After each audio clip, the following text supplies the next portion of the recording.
사순절 34번째 날입니다. 오늘은 이사야의 말씀을 통해서 우리 자신을 한번 돌아보기를 원합니다. 우리가 신실한 그리스도인으로 살아가고자 할 때 우리가 조심하고 경계해야 할 모습이 한 가지 있습니다. 그것은 뭐냐? 바로 게으름입니다. 게으름. 우리가 신앙생활뿐만이 아니라 우리의 삶을 살아가려고 할 때도 게으르게 살아가서는 결코 인생을 성공한다고 할까요? 자기의 목표를 이루고 성공적인 인생을 살아가기는 어렵습니다. 기본적으로 성실하고 부지런한 사람이 인정받는 세상이죠. 그런데 심지어 신앙생활 안에서도 신실하고 성실하고 부지런해야 합니다. 게으름을 멀리해야 합니다. 아니, 신앙생활 안에서 게으름이 뭐가 그렇게 중요한가? 무슨 상관이 있냐 이렇게 생각할 수 있겠지만 우리 교회의 역사를 보면 영적인 침체, 성도가 영적인 침체에 빠지는 첫 번째 문턱이 게으름이라고 보았습니다. 그러니까 성도가 영적인 침체에 빠지는 첫 번째 표시, 첫 번째 증거가 게으름이라는 것입니다. 저 사람이 영적으로 침체되었나 안 되었나 살피려면 무엇을 보면 되는가? 저 사람이 지금 영적으로 게으른가 아니면 성실하고 부지런한가를 살피면 된다, 이런 뜻입니다. 우리가 신앙생활 중에 왜 넘어지게 될까요? 우리가 신앙생활 중에 넘어지는 많은 이유는 우리의 삶에 고난이 다가오기 때문에, 어려움이 다가오기 때문에 넘어지기도 합니다. 그러나 오늘 말씀은 조금 다른 관점에서 이야기를 합니다.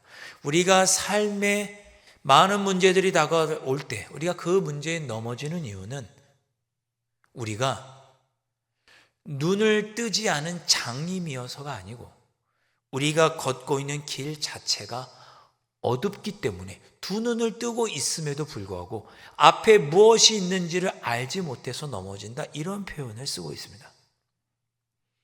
9절과 10절 말씀을 보시면 그러므로 정의가 우리에게서 멀고 공의가 우리에게서 미치지 못한 주 우리가 빛을 바라나, 우리가 빛을 바라지만 어둠뿐이고 밝은 것을 바라지만 깜깜한 가운데 행함으로, 그러니까 우리가 밝은 일을 행하고 싶고 좋은 일을 행하고 싶지만 지금 우리가 있는 자리에는 어둠, 깜깜한 어둠이라는 것입니다. 어둠 가운데서 우리가 무언가를 행하고 있기 때문에 10절 맹인같이 담을 더듬으며, 눈을 뜨고 있지만 그러나 워낙 껌껌하다 보니, 그렇잖아요? 눈뜬 장님이라는 표현도 있죠. 껌껌하다 보니 눈이 보이지 않는 장님과 눈뜬 사람과 차이가 없는 거죠. 어두움 가운데 있다 보니 우리가 맹인같이 담을 더듬으며 눈 없는 자같이 두루 더듬으며 낮에도 황혼때같이 넘어지니 우리는 강장한 자 중에서도 죽은 자 같은지라, 이렇게 표현합니다.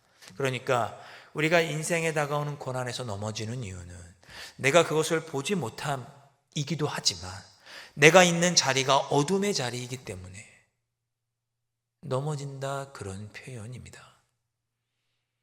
그것이 그거 같은 뜻 같지만 조금 다르죠. 우리는 눈을 떴으니 이제 어둠의 자리를 벗어나 빛의 자리로 가면 그 빛의 자리에서도 다가오는 어둠과 고난을 이제는 피하기도 하고 이겨낼 수도 있겠죠. 왜? 그곳이 밝은 곳이어서 우리 앞에 다가오는 장애물들을 볼 수 있으니까요. 그러나 어둠 가운데 있는 자는 우리 앞에 다가오는 장애물을 볼 수가 없으니 두 눈을 뜨고 있음에도 불구하고 마치 장님처럼 넘어지는 자인 것이죠. 그래서 우리가 신앙생활에서 넘어지지 않으려면 어떻게 하느냐? 어둠 가운데 있으면 안 되고 빛으로 밝은 곳으로 가야 합니다.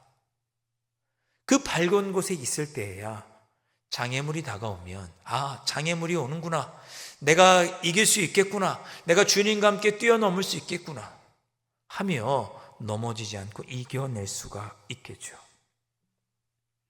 11절 말씀 보시겠습니다. 우리가 곰같이 부르짖으며 비둘기같이 슬피 울며 정의를 바라나 없고 구원을 바라나 우리에게서 멀도다. 우리가 간절히 정의를 바라고 구원도 간절히 바라지만 우리에게서 그게 멀게 느껴지는 이유는 우리가 눈 보이지 않는 장님이어서가 아니라 늘 어둠 가운데 있기 때문입니다. 여길 벗어나야죠. 밝은 곳으로 가야죠. 12절 우리가 이는 우리의 허물이 주의 앞에 심히 많으며 우리의 죄가 우리를 쳐서 증언하오니 이는 우리의 허물이 우리와 함께 있음이니라 우리의 죄악을 우리가 아나이다. 우리가 여전히 죄 가운데 있으니 어둠 가운데 있다는 얘기는 우리가 여전히 죄 가운데 있으니 죄된 대로 살아도 죄의 모습대로 살아도 우리를 뭐라고 할 우리가 죄졌다는 것을 밝혀줄 밝음이 아닌 어둠 가운데 여전히 있으니 우리가 죄를 짓고 하나님의 뜻을 거역하며 살아도 그것이 죄인 줄도 모르고 하나님을 거역하는 줄도 모르는 채 살아가고 있으니 우리의 앞에 다가오는 많은 죄의 문제들, 불의와 정의롭지 않음과 구원을 바라고 부르짖으나 도무지 효력이 없다. 어둠 가운데 여전히 있으니 올바른 구원도 발견하지 못하는 장님과 같다. 그렇게 말씀하고 있는 것이죠. 13절 우리가 여호와를 배반하고 속였고 포악과 패역을 말하고 거짓말을 일삼는 그런 어둠에 있는 자들이다. 14절 정의가 뒤로 물리침이 되고 공의가 멀리 섰으며 성실이 거리에 엎드러지고 정직이 나타나지 못하는도다. 우리가 이 어둠 가운데 있으니 아무리 우리가 공의를 찾고 해도 성실이 거리에 엎드러지고 정직이 나타나지 못한다. 그러니 어떻게 해야 되겠습니까? 지금 내가 어둠 가운데 있다고 느껴지신다면 빨리 빛으로 우리 하나님에게로 주님의 뜻으로 진리로 가야죠. 나 왜 이렇게 삶이 힘들고 어렵나 하며 주저앉아 게을러 그대로 어둠 가운데 있으면 우리는 여전히 어둠 가운데 있는 자로 앞을 보지 못하는 장님과 똑같이 인생을 더듬더듬하며 쓰러지고 넘어지는 모습으로 살겠으나 우리가 빨리 이 어둠에서 벗어나 우리는 알고 있잖아요. 예수 그리스도 우리의 빛이신 예수 그리스도께로 하나님께로 가서 그 하나님의 말씀에 나의 삶을 비추며 그 밝은 빛 안에서 나를 비추면 나의 죄도 드러나고 내 앞에 다가오는 장애물도 드러나고 내가 어떤 길로 가야 할지도 분명히 알게 되고 하니 우리의 신앙생활이 영적 침체가 아닌 올바른 길로 걸어가는 성공적인 신앙생활을 살아갈 수 있게 될 것입니다. 그러니 그저 어두움에 게으르게 있지 말고 일어나 빛으로 가야 한다. 그것을 오늘 우리 본문에서 우리에게 말씀해 주고 있는 것입니다. 13절에 보면 이런 중간에 이런 말씀이 있습니다. 우리가 여호와를 배반하고 속였으며 우리 하나님을 따르는 데에서 돌이켜 그랬습니다. 하나님을 따르는 데서 돌이켰다. 밝은 빛으로 가다가 어둠으로 들어왔다 그런 뜻입니다. 다시 밝은 빛으로 가야죠. 하나님을 따르는 그 길로 빛으로 가야죠. 거기서 우리는 두 눈을 뜨고 있으니 이제는 우리의 삶에 다가오는 문제들도 옳게 보고 영적으로 침체되지 않으며 우리의 신앙생활에도 넘어지지 않고 그렇게 든든한 모습으로 신앙생활을 이어갈 수 있을 것입니다. 잠언 26장 13절부터 15절의 말씀을 보면 게으른 자에 대한 권면이 나옵니다. 잠언 26장 13절 말씀은 이렇습니다. 제가 한번 읽어볼까요? 게으른 자는 길에 서서 그렇죠? 게으른 자는 길에 사자가 있다.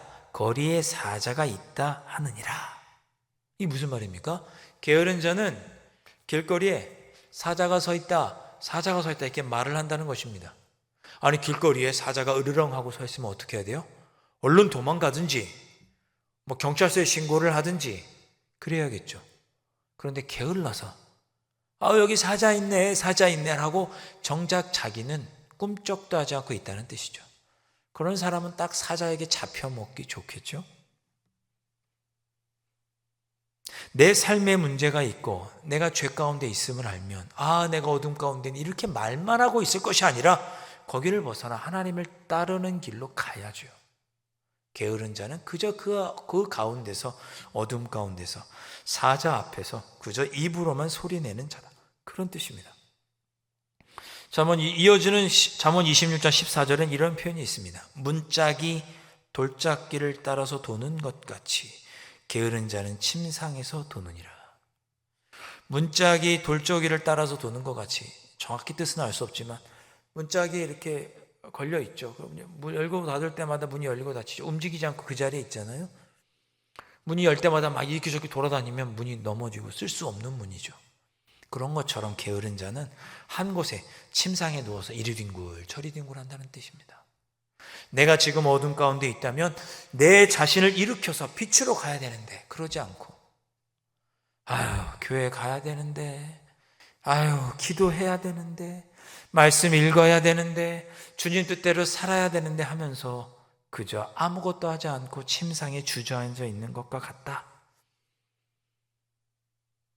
그런 말씀입니다. 잠언 26장 15절에는 이렇게 표현합니다. 게으른 자는 그 손을 그릇에 놓고도 입으로 올리기를 괴로워하느니라. 게으른 자는 그 손을 그릇에 놓고도 입으로 올리기를 괴로워한다.